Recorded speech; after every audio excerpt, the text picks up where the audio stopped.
Kenny Bednarek, 27 years old, two-time Olympic silver medalist. The man they call Kung Fu Kenny, he lined up at the Los Angeles Grand Prix against Christian Coleman, Letsile Tebogo, and a stacked sprint field. Then the gun fired, and what happened next divided the entire sprinting world. Kenny Bednarek is 27 years old. He was born in Tulsa, Oklahoma, and grew up running for Rice Lake High School in Wisconsin alongside his twin brother Ian. Fans call him Kung Fu Kenny, and he races wearing his trademark headband. For most of his career, Bednarek has been the second man standing. He won silver in the 200 meters at the Tokyo Olympics in 2021, running 19.68 seconds. He won silver again in the 200 meters at the Paris Olympics in 2024.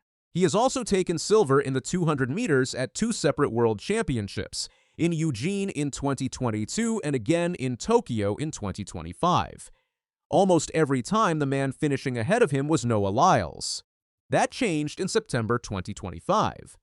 At the World Championships in Tokyo, Bednarek took the baton from Christian Coleman on the second leg of the men's 4x100-meter relay, then handed off to Courtney Lindsay, who handed off to Lyles for the anchor leg. The team ran 37.29 seconds, the fifth fastest relay time in history, and held off Canada for the gold medal. World champion.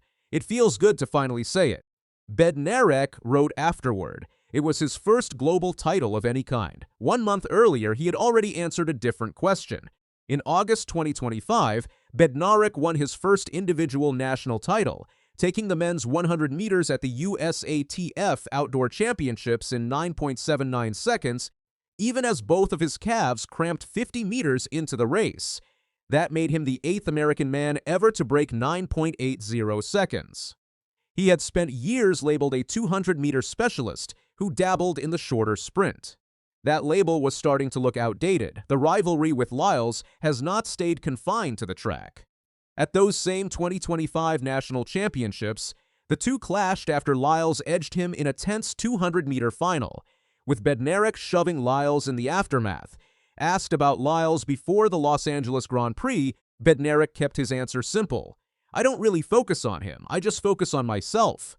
He's gotten the better of me several times, he told USA Today Sports. It is the quiet tension running underneath everything Bednarek does this season.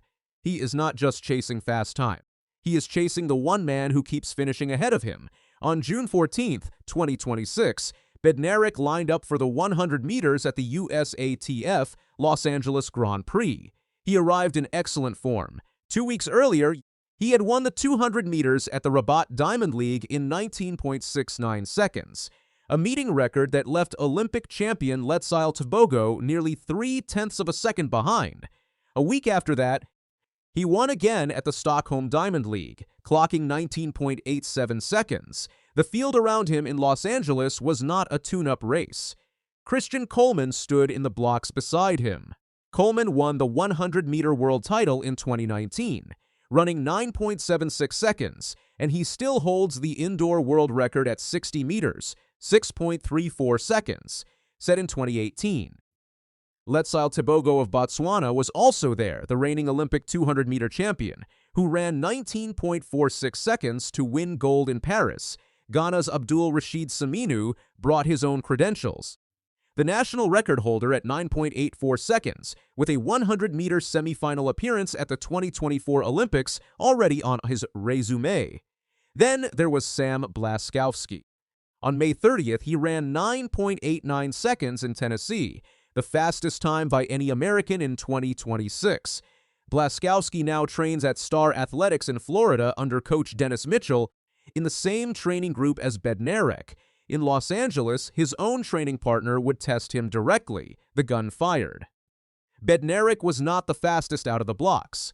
Coleman pushed hard through the middle of the race, staying close, refusing to let the gap open early.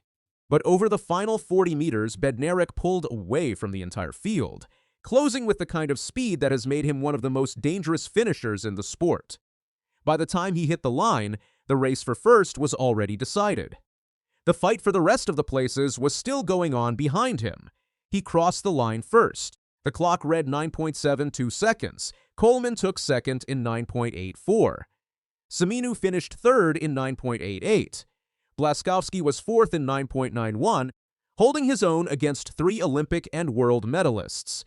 Tebogo, who entered the race with a season's best of 9.95, finished fifth in that exact time. Courtney Lindsay was sixth in 9.96, Brandon Hicklin seventh in 10.01, and Italy's Chituru Ali eighth in 10.22. 6 men broke 10 seconds in the same race. 9.72 seconds is an extraordinary time for any human being to cover 100 meters. It also came with an asterisk. The wind gauge read positive 2.4 meters per second, well above the positive 2 meters per second limit allowed for record purposes. Under the rules, the run cannot stand as a personal best, a national record, or anything official. It exists in results sheets and highlight reels, but not in the record books. Strangely, Bednarek was not even the first sprinter that week to hit exactly 9.72 seconds with too much wind behind him. 2 days earlier at the NCAA Outdoor Championships in Eugene, Oregon, Nigeria's Kanyansola Ajayi crossed the line in the men's 100 meters in 9.72 seconds, wind reading positive 2.2. Ajayi's run would have broken the African record of 9.77 seconds held by Kenya's Ferdinand Omanyala. Instead, like Bednarek's, it stands as one of the fastest times in history that officially does not count. According to LetsRun.com, Bednarek's 9.72 ties the 10th fastest 100 meters ever run by anyone, under any conditions, legal or not. Very few men have ever touched that number. Usain Bolt has run 9.72. Bednarek's name now sits beside theirs, with a wind reading attached to it. None of this changes what counts on paper.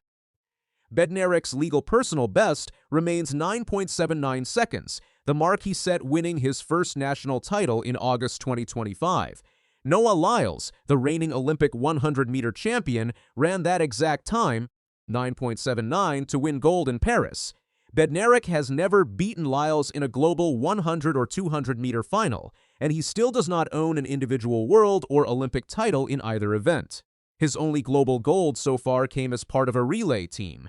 The Los Angeles run also has not been repeated. It happened once in one race helped by the wind at his back. A clean, legal run anywhere close to 9.72 would put Bednarek among the fastest men alive under any conditions. Full stop, no asterisk attached. Whether he can actually produce that without help from the sky is still an open question. Many sprinters have posted wind-aided numbers only to disappear, but Bednarek must now prove that performance with his legs, not the weather. The next proving ground is the USATF Outdoor Championships at Icon Stadium, where he returns to defend his national title from July 23rd to 26th.